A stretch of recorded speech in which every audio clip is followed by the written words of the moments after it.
Bantay bagyo tayo mga kapuso, mga kaprempo natin ngayon live mula sa Pag-asang weather specialist na si Mr. Obet Badrina. Magandang umaga, Mr. Obet. Magandang umaga po, Sir Anjot, kayo din sa lahat ng mga taga-panood natin. Sir Obet, may nabago na po ba sa mga naunang forecast track sa binabantayan nating bagyo? Lilihis pa rin ba itong si Domeng ngayong darating na weekend? Yes, tama ka, Sir Anjo. No? So patuloy pa rin yung pagkilos ni Domeng.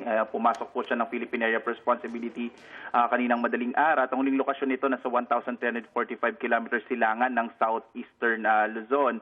Base nga rin po sa track natin, hindi natin ito inaasahan na tatama sa anumang bahagi ng ating bansa. So wala rito magiging direktang epekto sa ating kapuluan. Ngayon, no, medyo malayo pa po itong si Domeng. Sir Obet, may chance ba maging super typhoon ito bago pa tuluyang lumapit dito sa ating bansa?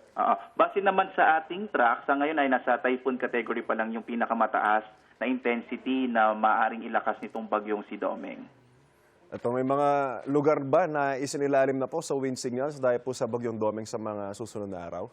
Sa ngayon, wala pa tayong itinataas na tropical cyclone wind signal. Medyo maliit pa yung posibilidad na magkaroon tayo ng areas na magkaroon ng tropical cyclone wind signal, lalo na't palihis ito or hindi natin inaasahang magkakaroon ng direktang epekto sa ating bansa. Dito naman po sa Metro Manila, kamusta po kaya yung magiging lagay ng mga kapuso natin ngayong last weekend ng Mayo? This weekend, expect pa rin natin yung mga pagsisimula ng mga isolated thunderstorms. Pero in-expect natin, this coming Monday or Tuesday, malaki yung posibilidad na magiging maulan na sa Metro Manila dahil itong bagyo, bagamat nabanggit ko kanina na walang direktang epekto sa ating bansa, maan itong mapalakas yung southwesterly wind at kung saan ito yung magdadala ng posibleng tuloy-tuloy ng mga pag-ulan, lalo na this coming week.